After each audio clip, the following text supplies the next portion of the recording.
செல்லும் வழி எங்கெங்கும் பள்ளம் வரலாம், உள்ளம் எதிர்பாராமல் வெள்ளம் வரலாம்.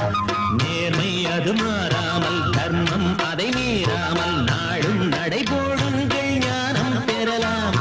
செல்லும் வழி எங்கெங்கும் பள்ளம் வரலாம், உள்ளம் எதிர்பாராமல் வெள்ளம் வரலாம்.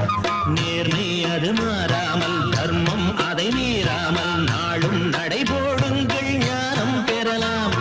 சத்தியத்தை நீங்கள் காத்திருந்தால் சத்தியம் உங்களை காத்திருக்கும். தாய் தந்த அன்புக்கும் நான் தந்த பண்புக்கும் பூமாலை காத்திருக்கும்.